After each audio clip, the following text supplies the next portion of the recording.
বিশ্ব পরিবেশ দিবস উপলক্ষে সবুজায়নের গুরুত্ব তুলে ধরে সচেতনতামূলক র্যালি এবং সাংস্কৃতিক অনুষ্ঠান করল Panitanki rural development and educational society. এদিন বিকেলে গৌরসিংজোত কালী মন্দির থেকে র্যালিটি শুরু হয়ে পানিট্যাঙ্কি বাজার মেইন রোড ঘুরে ফের মন্দিরের সামনে শেষ হয়। পরে রাজা রামমোহন নবোদয় বিদ্যালয়ের পড়ুয়াদের নিয়ে সাংস্কৃতিক অনুষ্ঠান করে Panitanki rural development and educational society. এদিন এই অনুষ্ঠানে উপস্থিত ছিলেন শিলিগুড়ি মহকুমা পরিষদের সহকারী সভাধিপতি রোমা রেশমি এক্কা, সদস্য অজয় ওরাও, খড়িবাড়ি পঞ্চায়েত সমিতির সভাপতি রত্না রায় সিনহা সহ অন্যান্যরা। পরে Panitanki rural development and educational সোসাইটির সম্পাদক বিমল সিনহা বলেন, শুধু বিশেষ একটি দিন নয়, যেভাবে বনসৃজন ধ্বংস করে নগরায়ন তৈরি হচ্ছে সেই দিকে লক্ষ্য রেখে বিদ্যালয় পড়ুয়াদের মাধ্যমে বিভিন্ন প্লেকার্ড বানিয়ে সচেতনতামূলক র্যালি করা হলো এবং তারা গাছ প্রদান করা হবে বলে জানান তিনি। অন্যদিকে এই উদ্যোগ খুব সুন্দর, আমাদের প্রত্যেকে বৃক্ষরোপণ করা দরকার এবং প্লাস্টিক মুক্ত পরিবেশ গড়ে তুলতে উদ্যোগ হতে হবে বলে জানান শিলিগুড়ি মহকুমা পরিষদের সহকারী সভাধিপতি রোমা রেশমি এক্কা।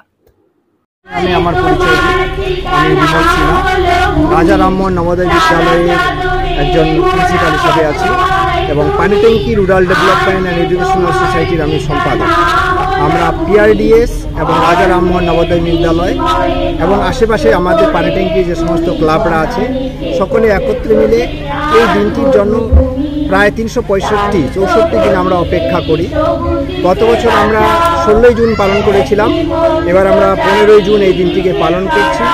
যদিও 5ই জুন সারা বিশ্বব্যাপী এই দিনটিকে পালন করা হয়, আমাদের যেহেতু উদ্দেশ্য একটাই, পরিবেশকে সুন্দর করা, গাছ লাগাও এবং প্রাণ বাঁচাও, সবুজ বিশ্বায়ন তৈরি করো, তাই আমরা এই দিনটিতে দেখলেন আপনারা সবাই যে সুন্দর করে প্রথমে আমরা একটা পথরেলি, যার সঙ্গে ছিল বিভিন্ন ধরনের বাচ্চাদের হাতে প্ল্যাকার্ড, বিভিন্ন পোস্টার, বিভিন্ন স্লোগান লেখা এবং সঙ্গে সঙ্গে আমাদের গান ছিল, একটি গাছ একটি প্রাণ, ধনে ধান্যে পুষ্পে ভরা, যদি তো ডাক শুনে কেউ না আসে। অর্থাৎ আমরা আমাদের বিশ্বকে সুন্দর করার জন্য সবার কাছে এই প্রচার নিয়ে যাব। এই যে খুদে পড়ুয়াদের নিয়ে র্যালিটা করলেন, যার মাধ্যমে বিভিন্ন সচেতনামূলক সবুজায়নের যে প্রয়োজনীয়তা তা প্ল্যাকার্ডের মাধ্যমে তুলে ধরলেন, কি কারণ এইটা করার জন্য? কারণ আমরা সকলে জানি যে আজ 2025 সাল, এই 2025-এর আগে যদি আমরা 10 বছর এগিয়ে যাই, আমাদের পাশের যে বন সৃজনগুলো ছিল সেগুলো ধ্বংস হয়ে যাচ্ছে। আমাদের পাশেই যে ফরেস্ট, টুকরিয়া ফরেস্ট, সেখান থেকে আমরা দেখছি যে প্রায় বিভিন্ন ধরনের প্রাণী বিলুপ্তি হয়ে যাচ্ছে। আমরা আজকে হাতি দেখতে পারি না, সিংহ গন্ডার দেখতে পারি না, আজকে আমরা যে মাছ, কচ্ছপ মাছ দেখতে পারি না। আমাদের পাশেই যে মেচি নদী ছিল, যার জলরাশি এখন প্লাবিত হতো নেপাল ইন্ডিয়ার একটা বর্ডার হিসাবে, সেই প্লাবিত জল কিন্তু আজকে নেই। অর্থাৎ আজকে আমরা গরমের সময় ঠান্ডা, ঠান্ডার সময় গরম, বর্ষার জন্য অপেক্ষা করে থাকি। কৃষকরা হাহার করে যাতে জল আসলে ওরা সুন্দর করে ধান রোপণ করতে পারে এবং সবার মুখে আমাদের ধান চাল আমাদের মুখে। তাই আমরা এই প্রচারটা করছি যাতে আমরা সবাই মিলে একসাথে এই সবুজায়নকে ধরে রাখতে পারি। অর্থাৎ এবারের যে থিম, বিট প্লাস্টিক পলিউশন, অর্থাৎ প্লাস্টিক পলিউশনকে বন্ধ করতে হবে, গাছ কাটাকে রোধ করার চেষ্টা করতে হবে, অকারণে গাছ কাটা যাবে না।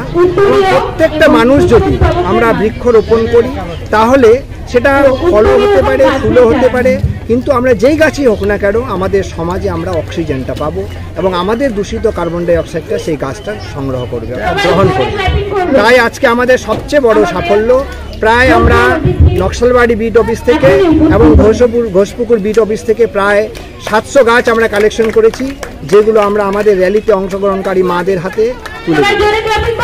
আপনার নাম ও পরিচয়? আমার নাম বিমল সিনহা, আমি রাজা রামমোহন নবোদয় বিদ্যালয়ের প্রিন্সিপাল এবং আমাদের পানিট্যাঙ্কি রুরাল ডেভেলপমেন্ট এডুকেশনাল সোসাইটির সম্পাদক।